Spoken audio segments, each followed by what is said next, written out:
Hello, this is part 2 of my ammunition storage series. We'll start with Challenger 1 and Challenger 2 tanks as their ammunition storage is nearly identical. Because just like the Chieftain, Challenger 1 and Challenger 2 uses 3-piece ammunition. This means separate projectile, propellant charge and vent tube used for igniting the propellant charge. These tanks have rather unique storage system. As we can see on drawings and photos,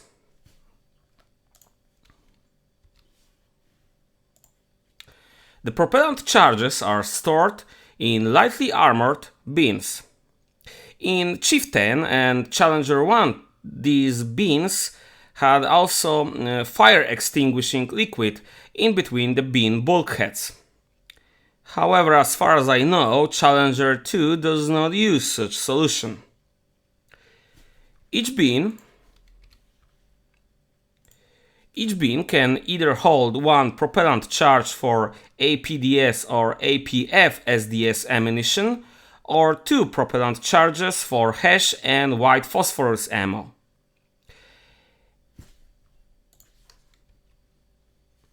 Here you can see ammunition storage scheme for Challenger 1. So we can see 3 storage bins for propellant charges mounted to the rear of the hull, where the bulkhead isolating engine compartment from the crew compartment is. We can see another ready bin mounted to the turret floor, so it rotates with the turret. And we have 2 more, or rather 4 more propellant charge bins on both sides of the driver compartment, driver station. The HESH ammunition, as we can see, is mostly stored around the vehicle interior below the turret ring. Here you can see the ammunition. So the blue is obviously training APF SDS. The black is combat ammunition, again APF SDS. We have a propellant charge for the APF SDS ammunition with a cutaway. And the bag is propellant charge. This is the drill charge, but there is obviously the propellant charge for combat HESH ammunition.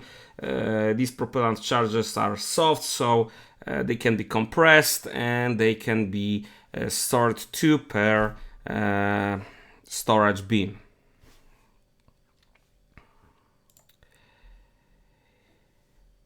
APDS and APF SDS rounds are stored in the turret completely exposed, as they do not contain any explosives and are inert, while HESH rounds are stored below the turret ring and in the hull.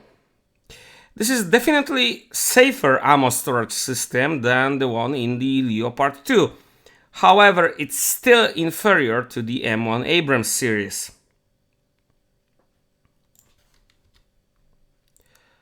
Here's another photo. You can see APF SDS rounds stored above the turret ring in the turret. And we can see a HESH round below the turret ring here next to the side hull armor. It is visible, the warhead here. And the propellant charges are also visible. We know about at least 2 accidents at proving grounds involving dangerous ammo combustion, though one of them was more a fault of not properly assembled main gun breech because of the design of the L11 and L30 guns used in the Chieftain, Challenger 1 and Challenger 2 tanks. Here we can see accident from 2000.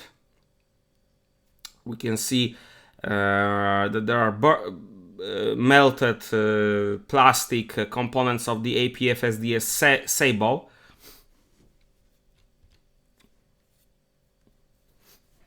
Here we can see that the interior was slightly burned, but the tank was definitely not a write-off. It needed repairs. Hopefully crew was okay.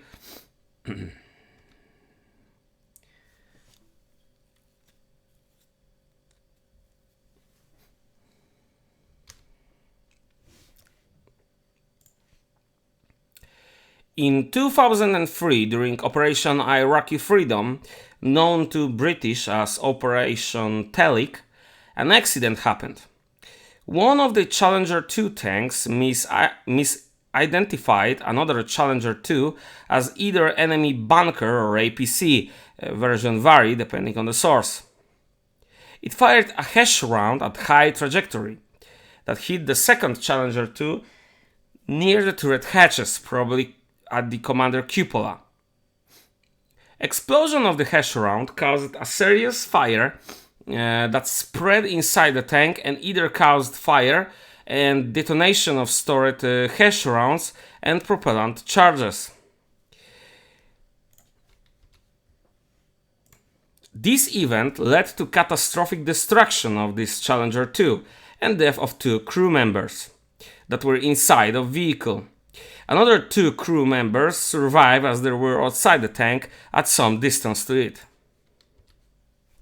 As we can see, this tank was completely destroyed and it was a write-off. Probably because no more details are known about what happened later with the tank.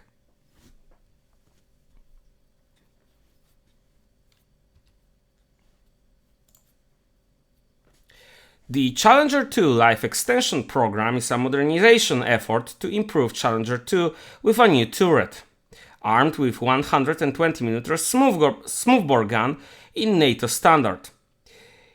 Earlier, BAE designed a technology demonstrator to present how ammunition would be stored in such upgraded tank. Unfortunately, it seems ammunition will be stored in similar fashion as in case of Leopard 2. With around 15 rounds stored safely in turret bustle magazine behind armored bulkheads and doors. And the rest will be stored in simple unprotected ammo racks. However, it's all can still change, as Challenger 2 LEP program is still in R&D phase.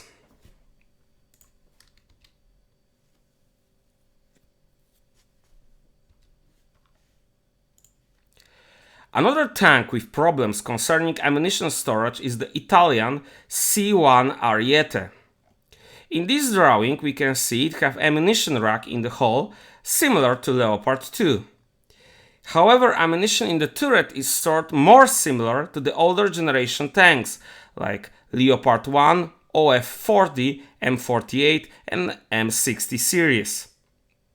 We can see a vertical ammo rack in the drawing. This ammo rack looks like it's protected by armored bin. So we can see here on the drawing that the ammo racks are below the turret ring. We can see the hull ammo rack next to the driver, and we can see the vertical ammo rack next to the loader station. There is no ammunition in the turret bustle.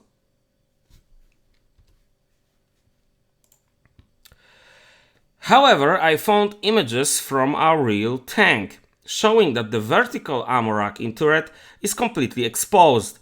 There is no armored bin around it. Also, ammo rack in the hull seems to be completely exposed.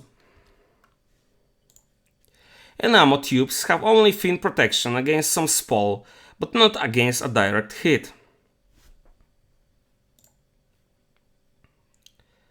So we can see that the ammo rack here, well, it's pretty much equivalent to the ammo rack of the Leopard 2 tank.